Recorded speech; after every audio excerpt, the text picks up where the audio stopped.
अपने पिता का जिक्र करके रो पड़े विदेश मंत्री एस जयशंकर। पाकिस्तान को मदद करने पर जयशंकर ने बयान में मचाया तहलका। जयशंकर ने आखिर क्यों कहा मेरे पिता के साथ हुई थी नाइंसाफी। एक भारतीय ने पाकिस्तान में घुसकर मचाया हड़कंप। आखिर मोदी ने अचानक क्यों फोन किया था जयशंकर को। नमस्कार दोस्तों, आइए 10 मिनट में देखते हैं सभी खबरों को फटाफट। आप स्पीड बढ़ाकर भी पूरा वीडियो देख सकते हैं।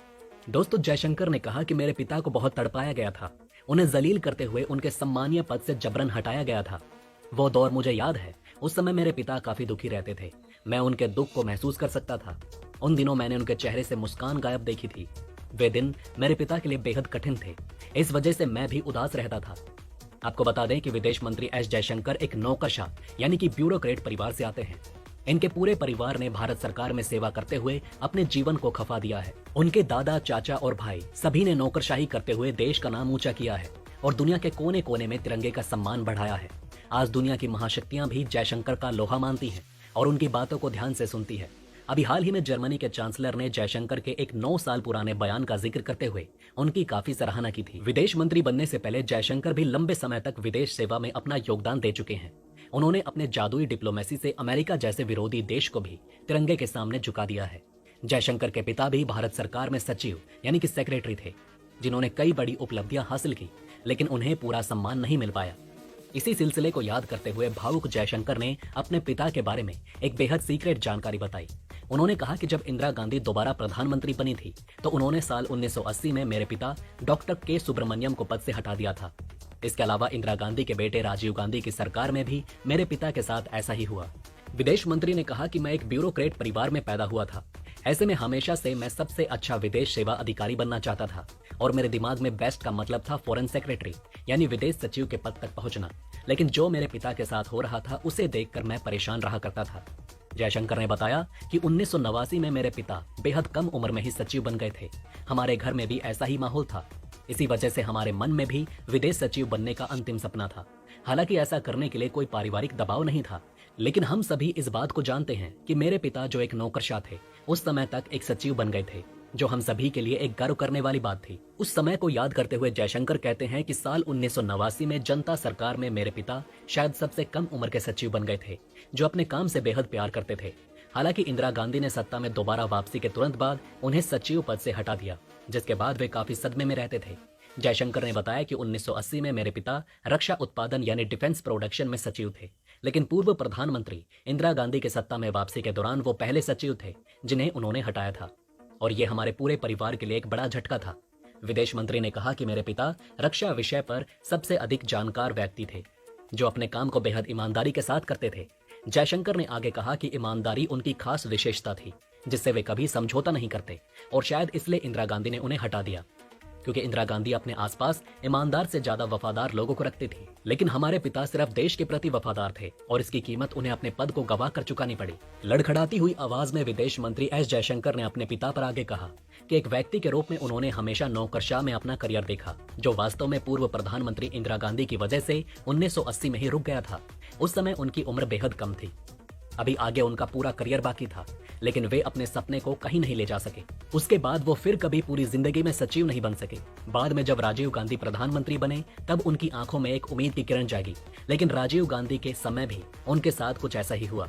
उस समय मेरे पिता सचिव पद के लिए प्रबल दावेदार थे, लेकिन राजीव गांधी ने मेरे पिता की जगह एक जूनियर को अपॉइंट कर दिया, जिसके बाद मेरे पिता की आखिरी उम्मीद भी समाप्त हो गई। उनके जूनियर को कैबिनेट सचिव बना दिया गया। ये कुछ ऐसा था जिसे उन्होंने हमेशा महसूस किया। उन्होंने आगे कहा कि शायद ही कभी इसके बारे में हमारे घर पर उन सब पर बातें हुई, लेकिन मैं उनके दर्द को महसूस कर पा रहा था। ऐसे में जब मेरे बड़े भाई सचिव बने तो उन्हें बहुत गर्व हुआ। उस वक्त मैं सचिव नहीं बन सका था। अपने सचिव बनने के बारे में एस जयशंकर ने बताया कि साल 2011 में मेरे पिता के निधन के दौरान मैं ग्रेड 1 अधिकारी था, एक राजदूत की भूमिका में। उस समय मैं सचिव नहीं बना था। पिता के निधन के बाद मैंने वो भी पा लिया। मोदी सरकार के अंदर जनवरी 2015 में मैं विदेश सचिव बन गया। सचिव पद तक पहुंचना बचपन से ही मेरे लिए सर्वोच्च सपना था। अपना लक्ष्य हासिल करने के बाद 2018 तक मैं बेहद खुश था। इसके बाद मैं देश के महान पुरुष रतन टाटा की कंपनी टाटा सन्स में नौकरी कर रहा था। टाटा के बारे में बात करते हुए उन्होंने कहा कि मैं उन्हें पसंद करता था और शायद वो भी मुझे पसंद करते थे। मैं टाटा सन्स में काम करते हुए बेहद गर्व महसूस कर रहा था, लेकिन तभी मेरे साथ एक सरप्राइज घटना घटी। राजनीति में जाने के बारे में बताते हुए विदेश मंत्री एस जयशंकर ने आगे कहा कि जब मैं टाटा सन्स में काम कर रहा था उसी समय 2019 में प्रधानमंत्री नरेंद्र मोदी की तरफ से अचानक मुझे कॉल आया। उन्होंने मुझे अपने मंत्रिमंडल का हिस्सा बनने के लिए ऑफर दिया। जयशंकर ने कहा कि प्रधानमंत्री के इस प्रस्ताव को सुनते ही वे चौंक गए। ये मेरे लिए एकदम हैरान करने वाला क्षण था जिसकी उम्मीद मैंने कभी नहीं की थी। प्रधानमंत्री के द्वारा फोन पर दिया गया ये प्रस्ताव मेरे लिए बिल्कुल अकल्पनीय था और उस पल मैं काफी इमोशनल हो गया। पीएम नरेंद्र मोदी के अलावा कोई भी दूसरा प्रधानमंत्री मुझे ये ऑफर नहीं दे सकता था। मैं जीवन में कभी उस फोन कॉल को नहीं भूल पाऊंगा जो मेरे लिए सबसे कीमती क्षण था। मैंने जीवन भर राजनेताओं को देखा था, उनके साथ काम किया था, लेकिन खुद के लिए इस बड़ी भूमिका के बारे में कभी नहीं सोचा था। मंत्रिमंडल का हिस्सा बनना मेरे लिए बेहद चौंकाने वाला था और वो भी पीएम नरेंद्र मोदी के नेतृत्व में। जब प्रधानमंत्री जी ने मुझे कॉल किया उस समय मैं एक संसद सदस्य भी नहीं था। विदेश सचिव के बाद अचानक विदेश मंत्री बनाए जाने का फैसला सभी के साथ मेरे लिए भी हैरान करने वाला था। वहीं दोस्तों, हमने आपको हाल ही में बताया था कि भारत इस साल G20 अध्यक्षता करते हुए पाकिस्तान और श्रीलंका जैसे देशों को लोन के जाल से बाहर निकालने के लिए महाशक्तियों के साथ मिलकर बड़ी कोशिश कर रहा है। लेकिन कल जब विदेश मंत्री जयशंकर से पूछा गया कि क्या आप आर्थिक संकट झेल रहे पाकिस्तान और श्रीलंका की मदद करने वाले हैं, इस पर जयशंकर ने बेहद चौंकाने वाला जवाब दिया। उन्होंने कहा कि श्रीलंका के साथ भारत के संबंध बहुत ही अलग हैं। उन्होंने कहा कि मुझे लगता है कि पाकिस्तान का भविष्य काफी हद तक उसके कर्मों से ही निर्धारित होता है। पाकिस्तान की आर्थिक संकट पर उन्होंने कहा कि ये पाकिस्तान की समस्या है और उन्हें इसका रास्ता खुद निकालना चाहिए। आज हमारा संबंध ऐसा नहीं जहां हम उस प्रक्रिया के लिए सीधे तौर पर उनकी मदद कर सकें। यहाँ जयशंकर ने एक शब्द कहा है, सीधे तौर पर। इस शब्द पर जरा गौर कीजिएगा। कई लोगों का मानना है कि भारत सीधे तौर पर पाकिस्तान की मदद नहीं करना चाहता, लेकिन लोग कहते हैं कि बैकडोर चैनल से संकट में फंसे पाकिस्तान के लिए मदद भेजी जाती है। आप में से कई लोग नीचे कमेंट करते हैं कि पाकिस्तान को मदद नहीं भेजनी चाहिए।